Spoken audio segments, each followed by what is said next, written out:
So yeah, our special issue is on forgiveness. So I thought you'd be perfect for that. So my first question is, in your experience, what makes forgiveness possible? Thanks so much for thinking about me and including me in this conversation. So, I'm a therapist, and I've been a professor of trauma. I work a lot in responding to gendered violence and other forms of state violence as an activist and stuff like that. For me, I remember being taught by Janella Bird, Johnella Bird, from Aotearoa, New Zealand. She was teaching a workshop on trauma, and she said forgiveness is the F word in therapy. That so much of therapy was about sending, in particular, women and non-binary people who'd been harmed by, for the most part, masculine identified people, men, certainly in those structures of patriarchy. That therapy was about getting them all ready to go back in the world and face more abuse and shit and violence. And forgive the perpetrators, that was the goal of therapy. And a lot of the talk was, if you don't forgive, they own a part of you and all this stuff. So I started off, not being very enamored of the idea of forgiveness. But I've also, aside from being a therapist, I'm a prison abolitionist, and I worked against the death penalty 30 years ago. That's what I was doing, kind of. They not ever paid, but really full time with my life. And I worked for like 20 guys on death row in the United States, all of whom were executed. And that changed that really informed my thinking, not necessarily about forgiveness, but about repair and restoring humanity to people and to the complexity of seeing people beyond just being perpetrators. Certainly forgiveness is not even a possible, or not in the dialogue in the carceral punishment systems, not just in the United States, but in Canada as well. So for me, I believe that like forgiveness itself is pretty problematic when it's decontextualized and weaponized, I think, against really oppressed and harmed people. But I think the ideas of repair and integration and receiving people, kind of building a bridge back to the community, the human community people have been thrown out of because of particular acts. I think in those situations, I believe that kind of repair, when you can have accountability and repair, then I believe people can have something that might smell like forgiveness, which is I think about as not wanting something punitive or harmful or violent to happen to another person. I think forgiveness itself is an extremely complex concept, and taken outside of the political structures in which it can happen. It's just a politics of niceness, and it's in particular a pretty white middle-class woman thing. Who gets to apologize? Who gets to forgive people who aren't structurally harmed? So it's right. And a lot of people have to climb a mountain of work addressing all the harms, the context of harms they've been in, before they're in any kind of place to make repair with a person who's perpetrated in a moment against them. That's a really long, complicated answer, but it's just simple, right? Yeah. No, I'm so glad you said that. That was one of my concerns when we decided to do this theme. I'm like, because my defense instincts just go up. I'm like, why do we have to forgive? That's the question.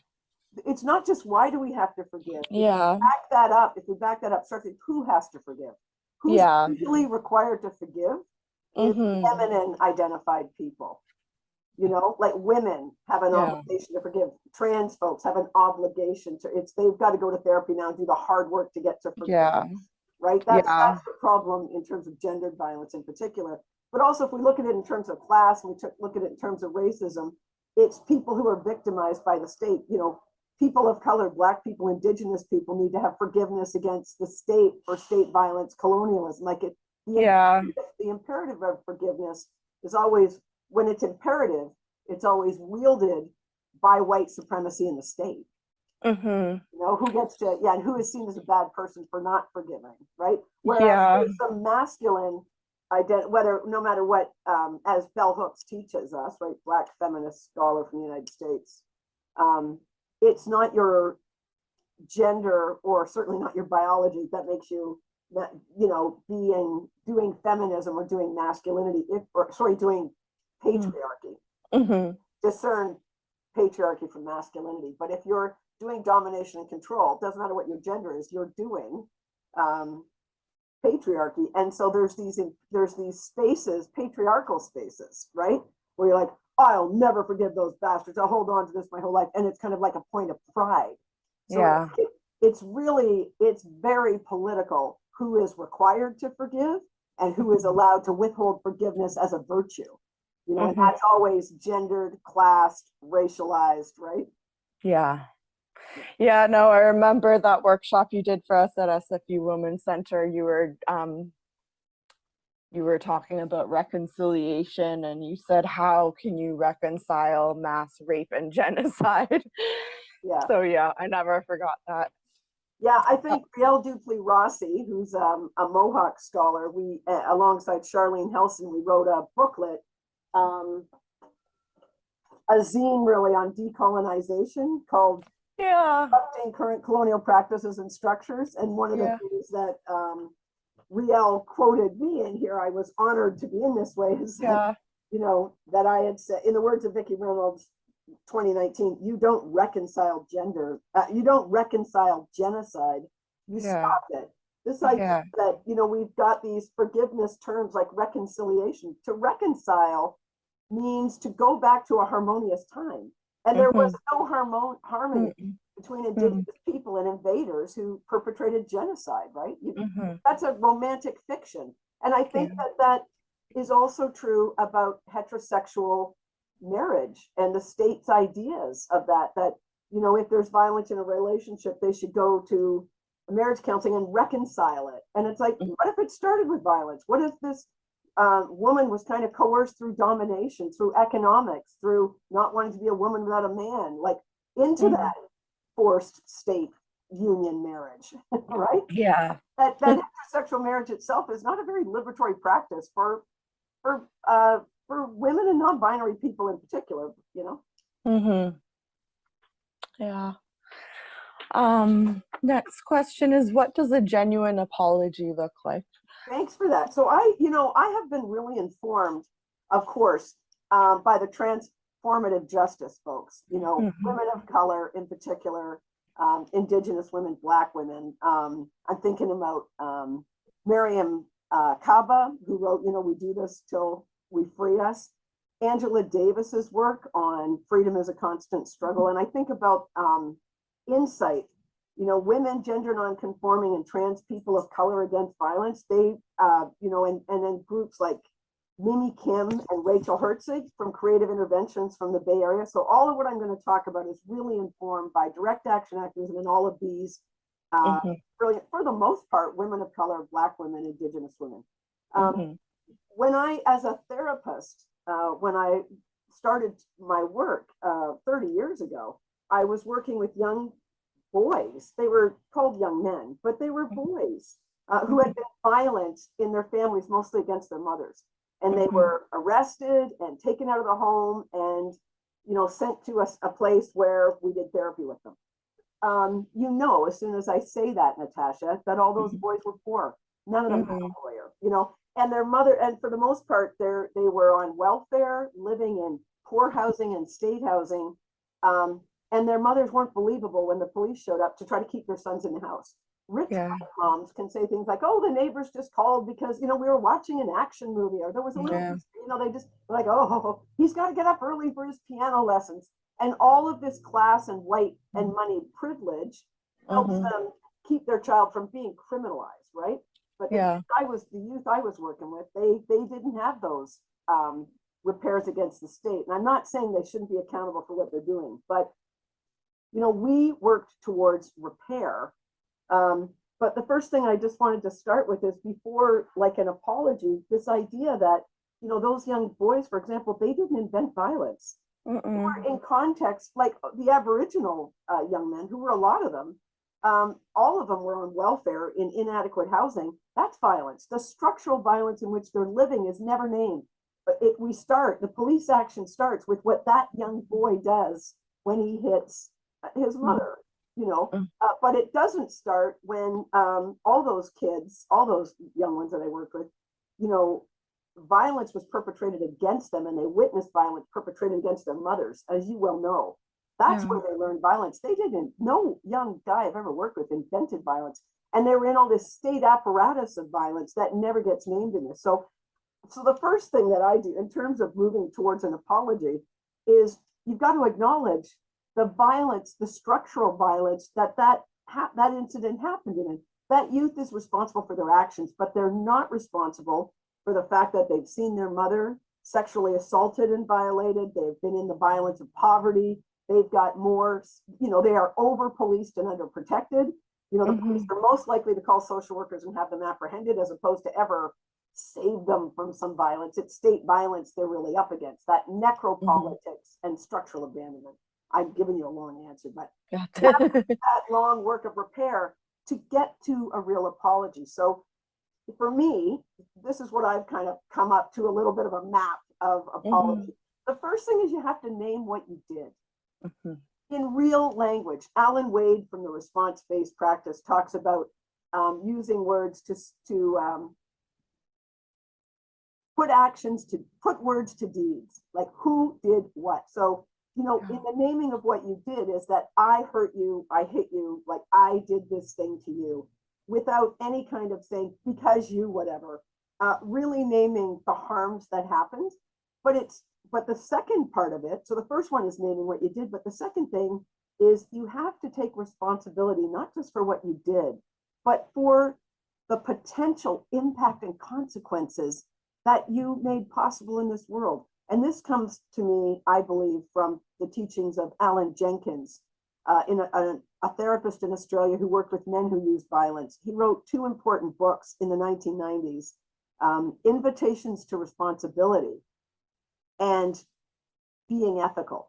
Invitations to Responsibility is such a different, it's already anti-carceral. It's saying we're not calling the cops, we're not looking for punishment, we're looking for accountability and repair. So the first part of the apology was naming what you did in clear language, right? The second one is taking responsibility for potential impacts and consequences. For example, any man who hits his wife, for example, she may fall on the ground and have a concussion. He's responsible for that. But many men murder their female partners, especially when female partners leave them. And it's more than a woman a week now. This has gone up, right? It's more than a woman a week. And certainly during COVID, it's gone up. During major sports events, it goes up.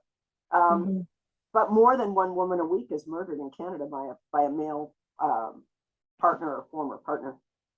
If a man hits a woman and her head hits the table on the way down, she can be dead. So he's not just responsible for hitting her, he's responsible for hitting her and very potentially killing her. And so you have to really map out all those potential consequences that happen.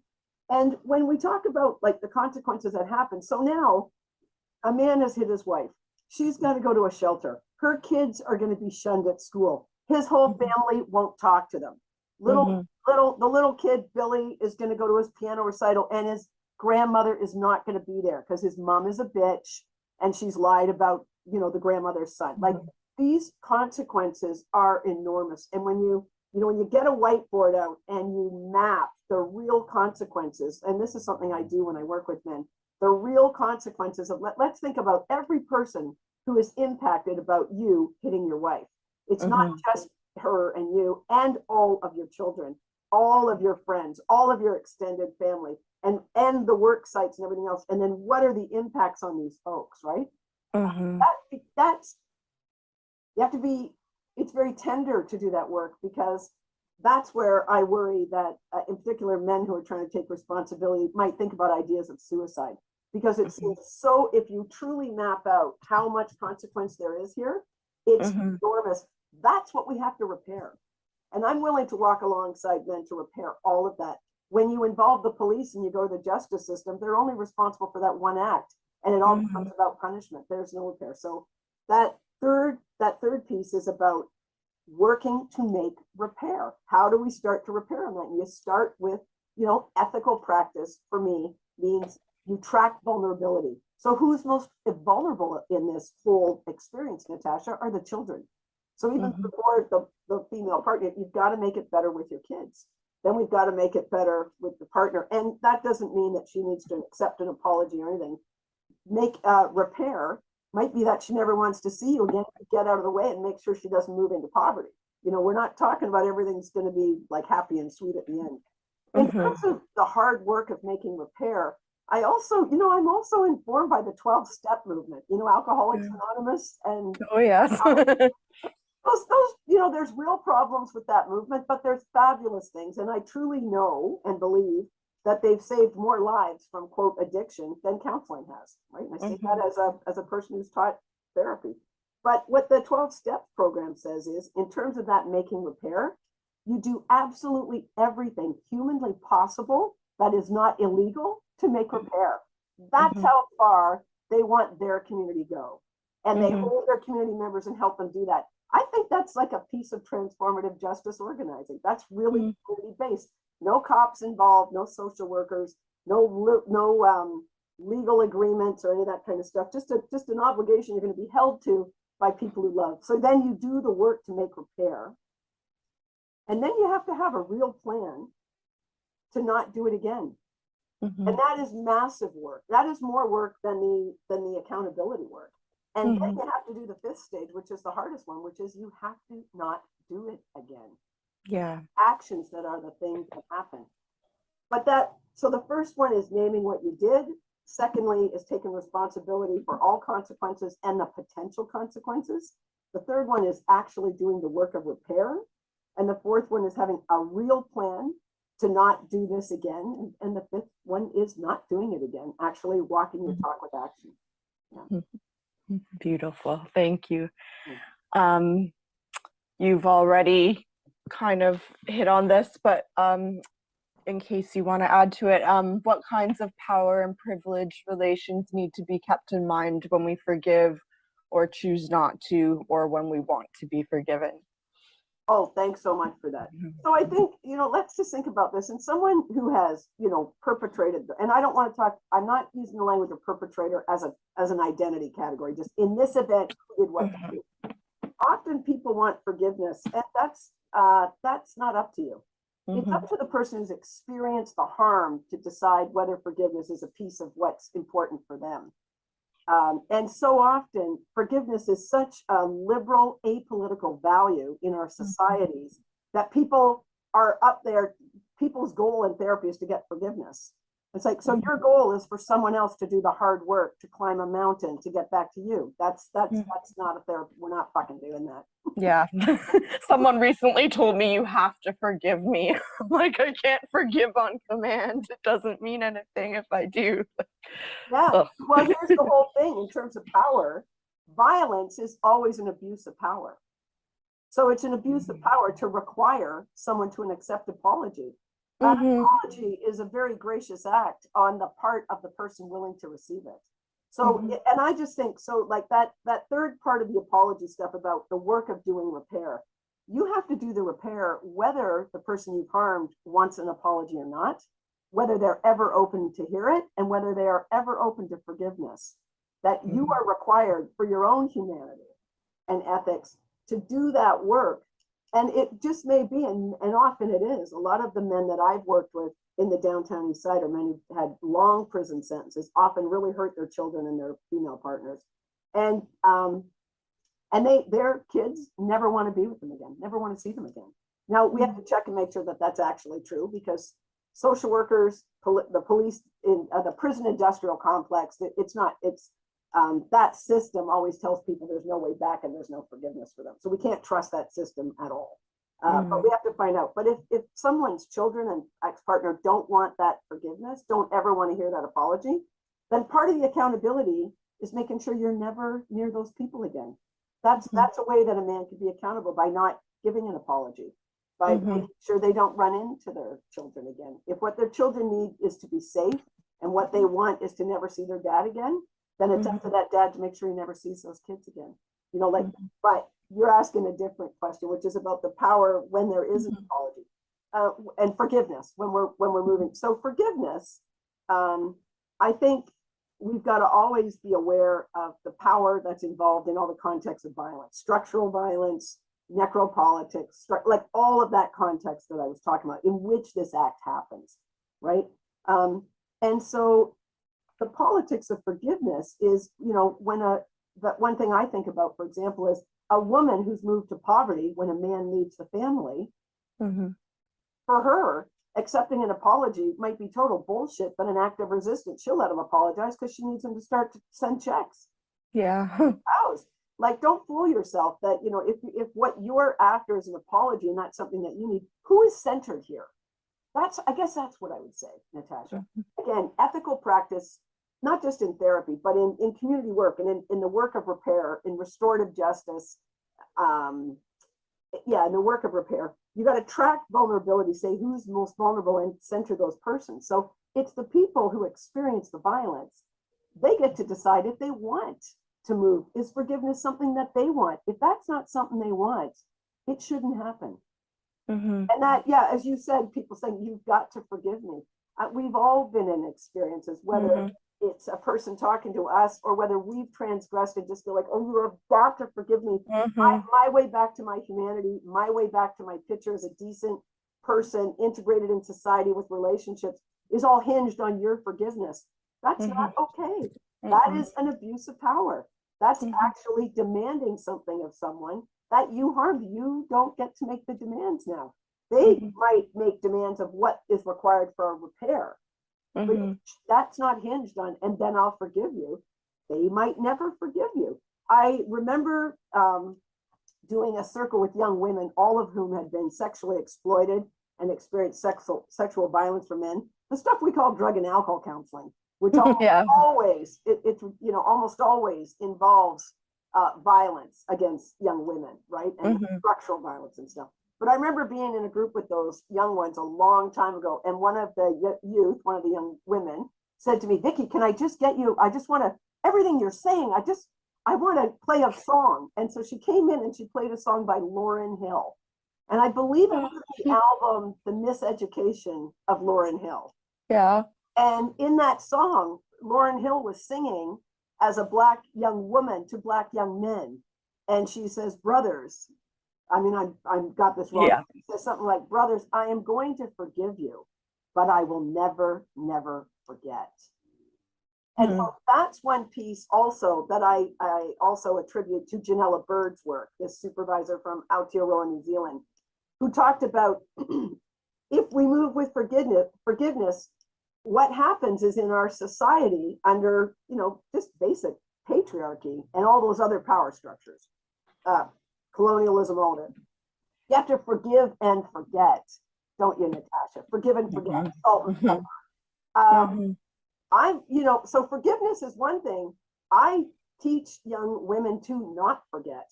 You can forgive if that's something that's useful for you. We'll talk about the costs of not forgiving and the benefits of forgiving. But or is this something you even want? But the forgetting part, let's talk about the costs of forgetting. Because what I believe is that if I just use the scenarios I've been working about, young women have a knowing in the bones. They have a bodily wisdom of the body that comes from experienced violence. I don't want them to forget that. I want them to hold on to everything I call their spidey sense. Everything that lets you know this is not going okay. When we do forgive and forget, you never talk about this stuff again. You pretend it didn't happen. I actually think that that's gaslighting. Yeah. Especially the imperative, young women and young non-binary people, especially of color, especially poor, especially Black and Indigenous, are really required to forgive. You're supposed to, that's your big job. You start forgiving before you even understand oppression or have any analysis of that. And in that forgiving, how much is forgotten? That actually sets people up again. So I think, again, if we're going to use an ethical, an ethical map and center most vulnerable people, forgetting is a really dangerous act that doesn't center people who've been harmed. So I want to center that. So I think, so I think let's be very careful that forgiving doesn't get conflated with forgiving and forgetting. Mm-hmm. No, and Lauryn Hill's, I'm gonna forgive you, but I will never ever forget. Yeah. She wasn't talking about I'm on to you, I'm gonna get the cops on you at all, because Mm-hmm. like many Black women, I believe she would not throw another Black man under the bus. The last Mm-hmm. thing, you know, in most of the communities, most of this work on repair comes from communities, queer communities, trans, refugee communities, direct action activists, Black, Indigenous, people of color activists, and communities who never call the cops. Who, you know, Mm-hmm. if your first thought when you call the police is, oh, they're thinking of my safety, you have an extremely privileged life. You're probably white middle class, Mm-hmm. and straight and Yeah. legal and not doing direct action activism. Yeah. But for many of us in all of this transformational work, you know, that we don't think that the police, you know, I definitely did not grow up thinking, and you know, here's what I learned in the East End of Toronto, where I grew up with a very criminalized, poor community, struggling community, was if you think any situation can't get worse, just call the cops. Mm-hmm. Because any situation can get worse for somebody, right? Mm-hmm. So communities who have never relied on the police and have always known that we're over policed and underprotected have always tried to take care of themselves, right? Mm-hmm. And so this repair work has always been going on in communities who have not wanted to involve the state because, like I said, that's just punitive and carceral. Now you have someone victimized by the state, and you get held responsible as the person who put them there. Mm-hmm. I'm thinking right now about death penalty work. You know, the states mostly in the United States is where I've done death penalty work, where the state says, you know, we're going to kill this man for you, Natasha. He killed Mm-hmm. your son, so we're going to kill him for you. And you're like, I actually don't want him dead. And they're like, yeah, we don't need to talk to the victims. Yeah. we're going to be tough on crime. They just so that and I think that that's very telling for us in all of our work in trying to make repair for harms as well. What are the politics behind the requirement for forgiveness? Mm-hmm. Who is benefiting from that and who is paying for that? Yeah. And those are good questions, again, that come from people like Angela Davis in her anti-carceral state, a lot of feminists of color. Yeah. Awesome. Thank you. Are there any situations where forgiveness is not possible? Well, I think it's entirely contextual and personal, depending Yeah. on human beings. I've worked with all kinds of people to forgive people who have harmed them, who have died, who are gone. Mm-hmm. I think that I think forgiveness is a very hopeful thing if Mm-hmm. it is actually ethical and not Mm-hmm. required and not like part of the politics of politeness or part of the subjugation of, in particular, feminized and gender non-conforming bodies and people. Yeah. But I think forgiveness, if the person who is harmed feels that forgiveness is a part of their path, I think there's always a way. Yeah. Cool. Always, Okay. always a way. Okay. And this next question we can skip if you feel like you've already answered it. Sometimes there's pressure to forgive. Can you speak a bit about this? Is forgiveness something we can request from another person or group? I think, so I've said a lot about Yeah. narratives for forgiveness, but in terms, I will address that question. Is it something that we can ask for? I think that's something you want to really consider, not by yourself, but with others in community. If you have done harm, would it be okay?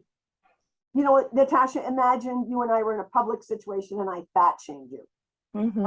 Or we're in a public situation and you shamed me about, I don't know, a fat shaming. I just want to, you know, just it's, you know, I'm trying to think of what would be possible to happen to you know, something like that. Maybe that's not a big enough thing, but maybe it is. I think that you would need to talk with other folks about, oh my God, I'm so, like, you could tell me that you're sorry, or something that you could repair easily. Something where you have to do the work of repair. Like, cut that, forget that. Those are bad. If I really transgressed against you and our relationship, we're in relationship with each other.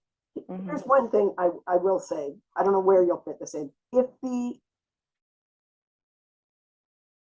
the harm was public, the repair has to be public. You know, so here's what happens in university classes. A prof will say something that like really humiliates one student. Yeah. And then at the break, like fat shaming or something like that, or saying, you're Black, you probably know about this, Yeah. something like just something that says, okay, yeah, I'm the Black student in this class. She didn't need to actually out me about that, but Yeah. I feel awkward and out say, why would I know more about incarceration? And, it's a racist, anti-Black sentiment. Yeah. And then what happens is at the break, when the student goes by, the prof says, oh, can I talk to you for a second? Like, I'm really sorry, I didn't mean to say that. So what they're doing is, it looks like an apology, it looks like repair, and it really requires forgiveness because of power. That student is going to get marked by that teacher. So they have to say, oh yeah, Dr. Reynolds, it's nothing. I totally get it. Yeah. But it's totally an abuse of power. You can't, so here's what I think. If what would need to be happening in that situation is that the professor would have to apologize to that person in front of the whole class and then do all the work about talking about how harmful that is and where that came from. And then what else and what other harms has that, student, maybe that Black student, faced in every class, going, like, look at it, like, it would be big work to repair that, actually. I think absolutely required. And I have done things like that. And it doesn't matter if we're supposed to be teaching grief and loss counseling or whatever, you need to break the whole thing down and talk about white supremacy because it's in the room all the time. So I think that, so I want to say, like, if the harm is public, the repair should be public, because you didn't just harm that person, you've affronted that whole community, and there's other harms. Yeah. But tell me your question again. Sometimes there's pressure to forgive. Can you speak a bit about this? Is forgiveness something we can request from another person or group? And I think when you're in intimate relationships with folks, and you really want that forgiveness, you need to think about why you want that forgiveness. Here's what I think. I think therapy is a really problematic thing. It is definitely not a neutral thing. And so many people who've caused harm use therapy, especially in court, especially if you're moving to the carceral punishment system. They go to therapy to be able to present a story that they've done the work that they deserve, to be able to apologize and be forgiven. So in that sense, it's totally weaponized, right? So I think you got to think about, why is it you feel that you have any right at all to ask for forgiveness? You have to do the hard work of that, and then to think about whether or not somebody would be willing to have that. That's a negotiation, and it might involve other people to have that conversation. I have helped fathers apologize to their children and ask forgiveness in my early work as a family therapist, but because the child wanted to forgive their dad. They wanted their dad in their life. And basically what it came down to is, what would you need to have to feel like it was safe and whatever. One thing was for him to do all kinds of work on repair, particularly the not doing it again action piece. After the not doing it again action piece, Natasha, the conversation about whether or not you can ask for forgiveness can come up, not before. I should have said that right away. You got to do all pieces before you do that. And those children, had their, because that's what they wanted, had their father on his knees asking them to forgive them, because they were all ready to forgive. They had done what they needed to do to forgive, and it was meaningful for them. And it allowed them to have even just supervised visits with their father again, but they got to have their father in their life again. That child shouldn't lose having a parent in their life because of that parent's actions, if that youth wants that, right? So I think it's all, again, there's no real maps for this. I think there's ethical parameters, right, that are centered on what the person who's been harmed needs and wants, and the other person doing the accountability work. What happens too quick, of course, is we move right to apology and the real work. So most of the burden is on giving forgiveness, not doing the work of apology, right? Yeah, well said. Often in talking about forgiveness, we assume there's a victim and a perpetrator. How do we go about repairing damage when it's more complex than that? So when both parties have caused harm and been harmed, or when there are more people involved? Yeah, I think the reality is violence is extremely complicated, right? And I'm very concerned, because of the carceral system and the punishment system, I'm really concerned about terms like perpetrator and victim. In the anti-violence sector, we've been fighting women called victims since forever. Survivor's not a whole lot better. Some people like it. Yeah. But I think most often there are histories of violence, and there's histories of transgression and histories of harm. So Natasha, you were just asking about the work of repair when it's more complicated and there's more people involved, and the blurring of the categories, perpetrator and victim. So I think the categories of perpetrator and victim, that is given to us by the carceral criminal system. And we know, what we know from organizing is, in terms of doing any kind of transformational work or liberatory work for a just society, we can't be using strategies and tactics that are oppressive. We won't get liberation from using those tactics. I think Audre Lorde says, right, that master's tools will not be used to dismantle his own house. And we know, Aaron Daddy Roy and others talk about how we need to envision the world that we want in the organizing that we do together. So in community work, I think about really problematizing even the terms of perpetrator and victim, because that's so carceral, it's so just, criminal oriented, but also like just thinking about who has been harmed and what's required for repair. But I think we need to start with the context and always putting things within the political context. Like I said, people need to be accountable for their actions. I believe 100% in accountability, but people are not accountable for the context in which those occur. Poverty, colonization, racism, the fact that there are some folks in our movements who are just enraged, that's not any problem of their synapses or their ability to contain themselves. It's they're outing their rage about the continual violence and against them, that structural violence. We need to think about necropolitics. Work about Mbembe's work about policies that actually kill people. That's the real violence, and the structural violence and strategic abandonment of people. So I think you need to start by, naming the context and the structure. And usually, like in our movements, people have awareness of that. But you have to start with that because it's in that context that the harm occurs. We got to take a look at that. It's very, like I said, a professor in a university doing something racist to someone is very different than people struggling in social justice movements who enact racism between themselves. Yeah, it's different. It is different, and the repair has to be different. So I think this is the big work of transforming. This is why we've got to be engaged in the work of transforming the world. I don't have a map, but I will say that people have, like I said, communities of color, queer communities of refugees, and people are seen as, quote, illegal people, where we know no one is illegal. Direct action activists, in particular, BIPOC, Black, Indigenous, people of color communities, have always been trying to organize ways to deal with harm in collective ways that are not secretive and not punitive and don't involve the police. And there's a lot of, not maps, but just general ethics, as I said, for doing those kind of things. You need to have a process.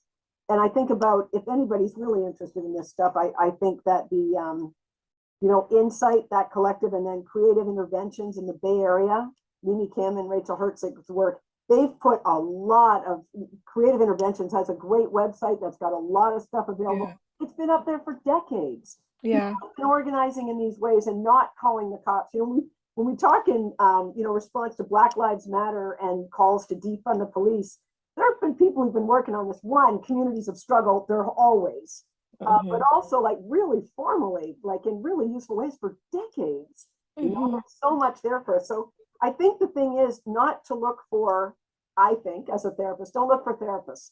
Don't look for mediators, conflict mediation.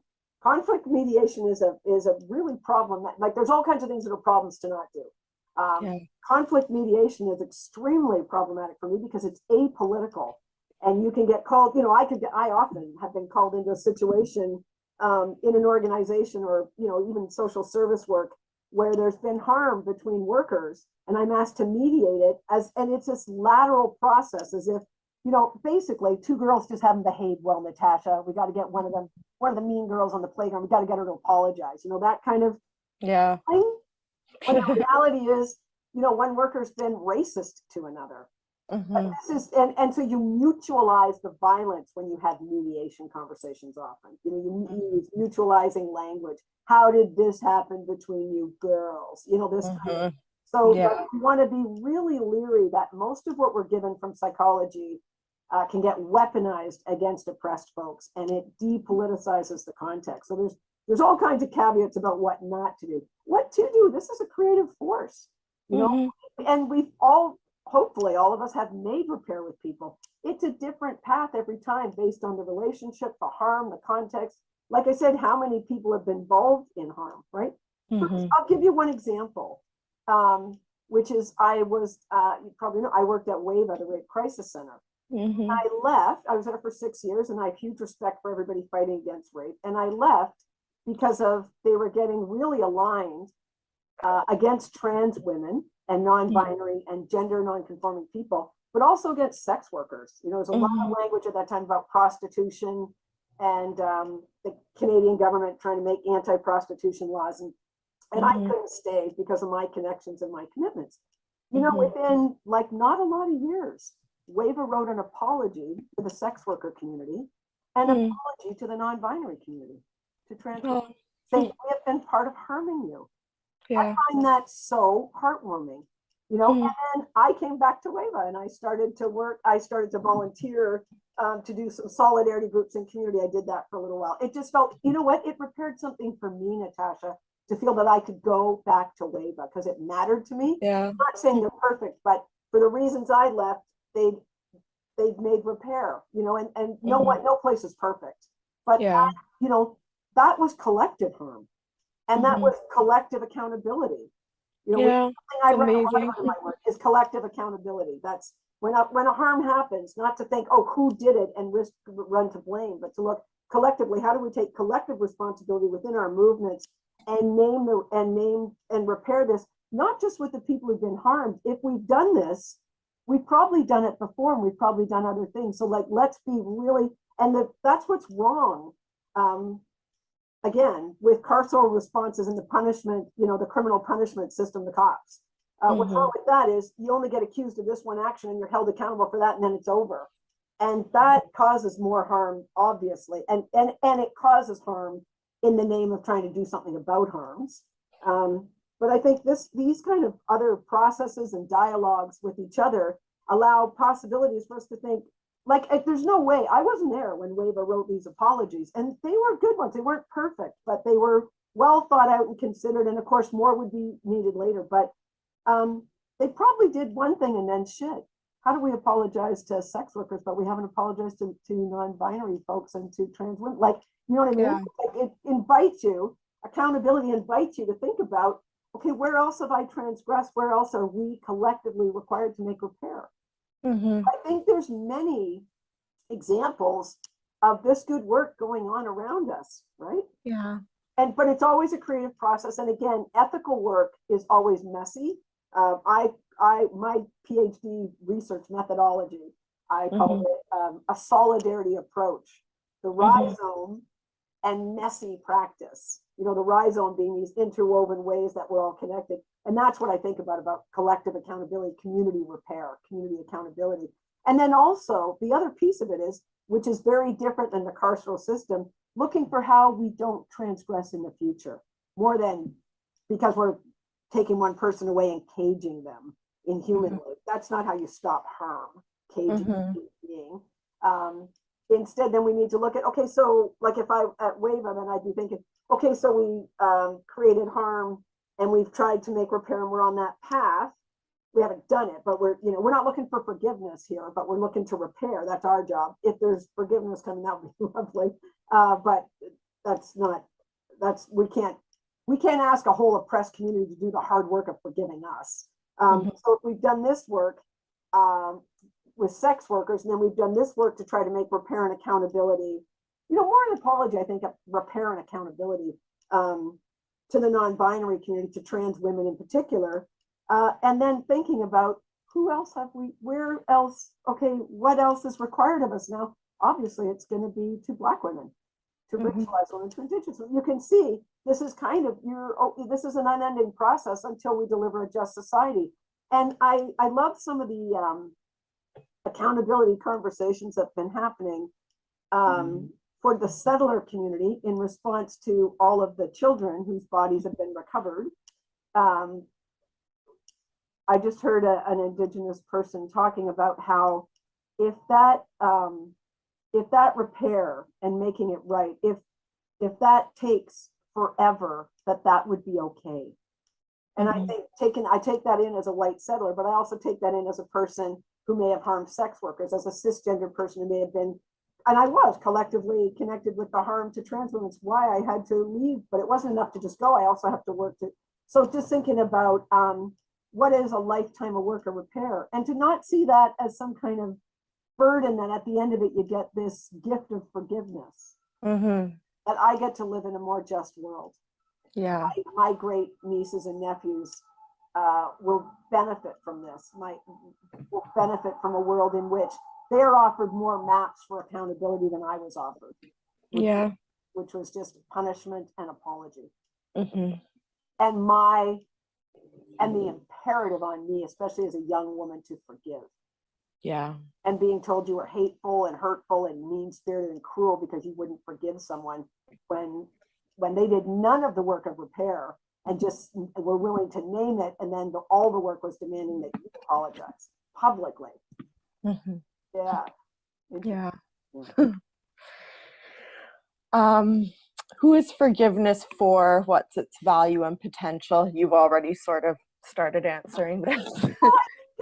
I think when forgiveness is weaponized, it's always to keep repair, to stop repair, to stop accountability, but also to stop transformation of our societies, right?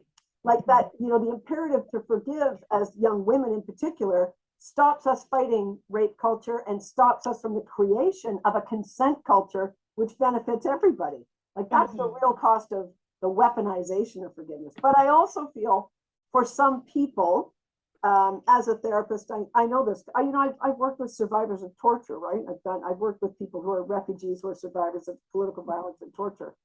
For some of them, they wanted to forgive the people who'd harmed them.